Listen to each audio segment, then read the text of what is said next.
que buscamos cambiar todo esto.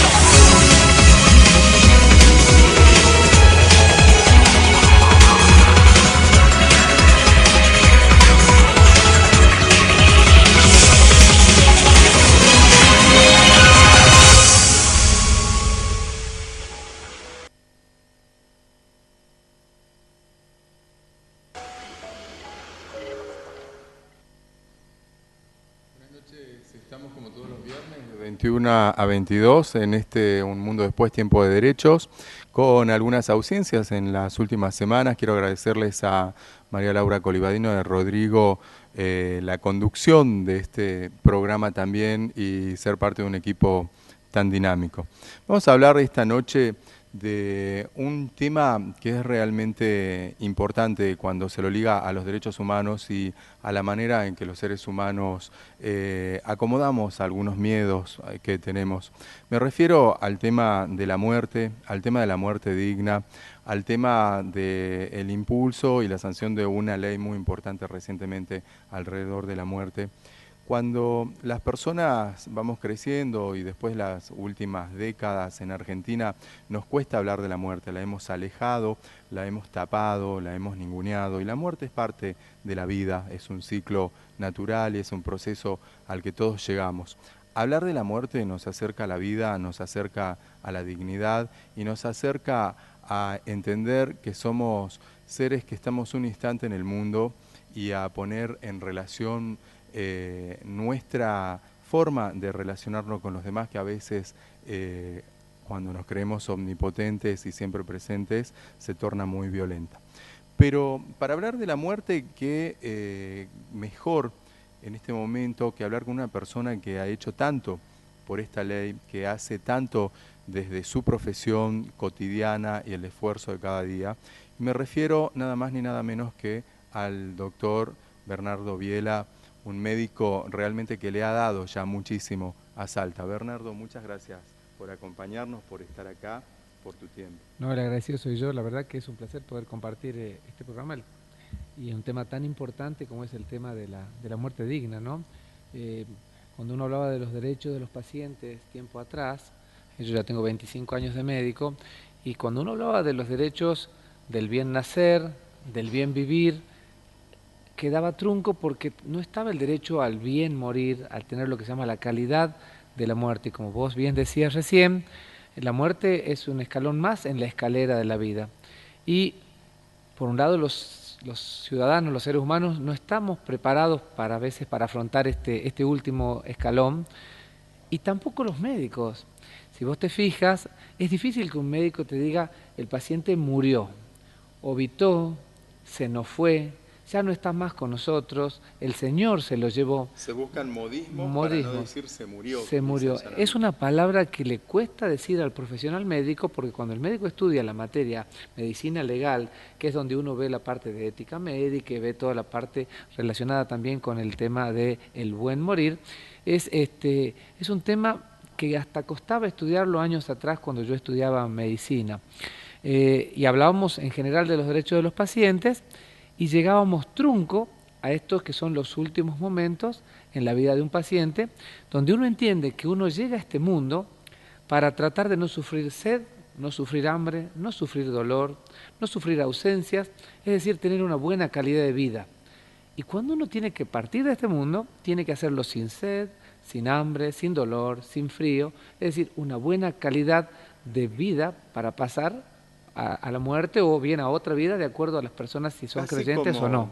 Como el momento de nacer, ¿no? En esa protección y en esa tranquilidad, poder morirse tranquilo, ¿no? Absolutamente, eso sería lo óptimo, la posibilidad de lograr concientizar mi yo con el resto. Yo recuerdo, tengo en mi cabeza al papá de un colega, un cirujano muy importante acá en la provincia de Salta, que llegó a mi terapia hace unos 10 años, y me llegó un hombre del campo de Cerrillos y me dijo: doctor, ¿qué pasa?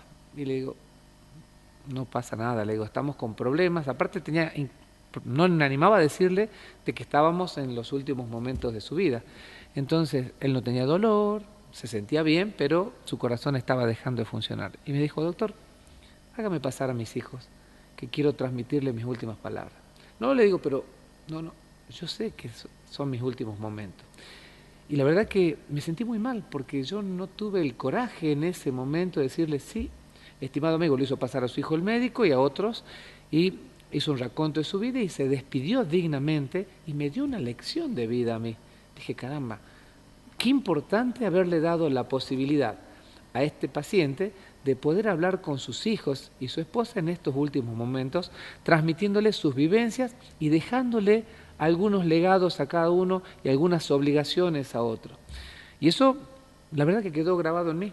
Y pasó el tiempo, empecé a aprender, yo coordino una terapia intensiva en Salta, es un lugar donde atendemos pacientes para salvarles la vida y otras veces hay otros pacientes que lamentablemente mueren, fallecen. Y también para ayudarlos a morir.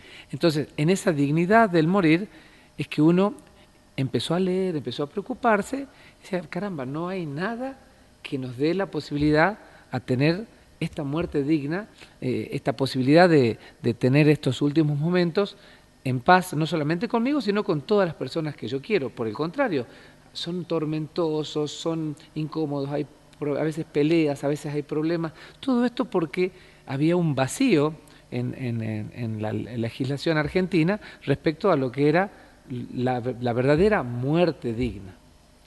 ¿Te sentiste en paz después de esto con tu propia muerte, Bernardo? Te pregunto porque para impulsar un proyecto de ley así uno tiene que haber trabajado internamente muchas cosas. Y me parece que es el caso que vos estás planteando. Así es una pregunta muy importante. Yo empecé a madurar y a generar ese clic, ese cambio, cuando mi abuelo, una persona mayor, 90 y pico de años, llega a la terapia intensiva a pasar sus últimos momentos y claro, era mi abuelo. Y yo tenía que hablar con él, tenía que hablar con mi papá, que es hijo único, y con mi abuela, que vivía en ese momento, para decirle, se nos va el tatá, le decíamos a mi abuelo.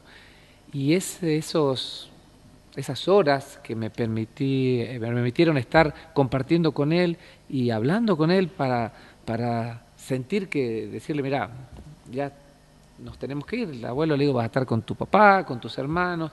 Él siempre decía, se me están yendo los amigos, decía, porque era una persona mayor. Veía morir. Los veía morir. Y le preguntaba, ¿te duele algo? ¿Sentí algo? No, dice, quédate tranquilo, que estoy en paz conmigo mismo y creo que he cumplido mi rol en la vida. Tu papá ya es grande, ya ustedes han crecido también, entonces yo creo que ha llegado el momento que me tengo que morir, pero me voy a morir en paz. Bueno, salí, hablé con mi papá, hablé con mi abuela y mi mamá que estaban ahí afuera y transmitimos este mensaje y pasaron a estar en los últimos instantes con mi abuelo. Y eso fue algo que me movilizó profundamente y es algo que no me puedo olvidar. Así que yo te agradezco la pregunta. Yo también me quedé pensando en tu otro instructor sobre la muerte, no solamente tu abuelo, sino tu paciente. Y creo que la dignidad de los vivos que tenemos cerca sobre la muerte nos enseña mucho acerca de cómo enfrentar la propia muerte. En tu caso fue mucho más allá que enfrentar la propia muerte. Llegaste a producir una ley, un bien social que les enseñe a los médicos, a la gente, a la comunidad, cómo poder afrontar la muerte. Bernardo, ¿por qué la gente le tiene miedo a la muerte? Quizás hay un poco de desconocimiento en todo esto, ¿no?